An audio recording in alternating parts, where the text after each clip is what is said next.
इन दिनों चीन की आंखें भारत पर गड़ी हुई हैं।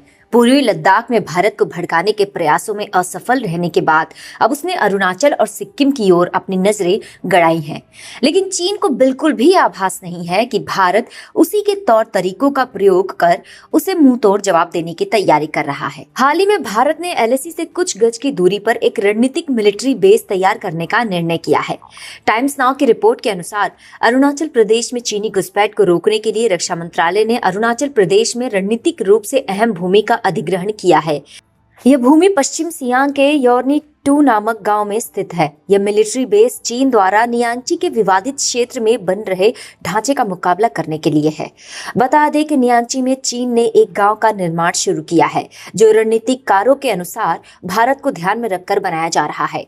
इसको लेकर कुछ न्यूज पोर्टल्स ने यह भी अफवाह फैलाने का प्रयास किया था कि चीन यह निर्माण भारतीय क्षेत्र में कर रहा है, जबकि इस क्षेत्र पर किसी का भी आधिकारिक रूप से दावा नहीं रहा है। लेकिन बात केवल यहीं तक सीमित नहीं है। योर्नी 2 में जमीन अधिग्रहित कर मिलिट्री बेस स्थापित करने के पीछे भारत के 2 प्रमुख उद्देश्य हैं। अपनी सैन्य शक्ति को और मजबूत करना और चीन को उसी की भाषा में जवाब देना। चीन भारत को मानसिक रूप से प्रभावित करने के लिए बॉर्डर के आसपास नहीं तो बॉर्डर पार कर निर्माण कर सकता है, और भारत अपने शांतिपूर्ण स्वभाव के कारण प्रत्युत्तर में कोई निर्माण नहीं करता।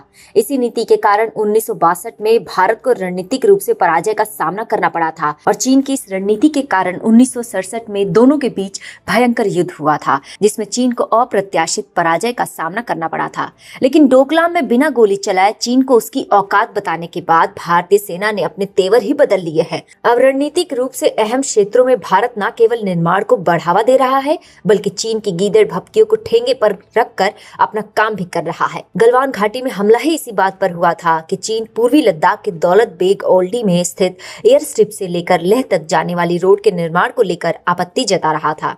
लेकिन गलवान घाटी के हमले के बाद से भारत ने उल्टे सैन्य इंफ्रास्ट्रक्चर के निर्माण में और तेजी लाने की ओर ध्यान दिया है, चाहे वो सड़क हो, मिलिट्री बेस हो या फिर आवश्यक हथियारों की खरीद हो। अब अरुणाचल प्रदेश में जिस प्रकार से भारत ने एलएसी के निकट रणनीतिक रूप से अहम क्षेत्रों में मिलिट्री बेस बनाने का निर्णय लिया है, उससे स्पष्ट संदेश जाता है कि भारत चीन से किसी भी स्थिति में और किसी भी मोर्चे पर लड़ने को तैयार है, और आवश्यकता पड़ने पर उसी के तौर तरीकों से उसे मात देने को भी तैयार है।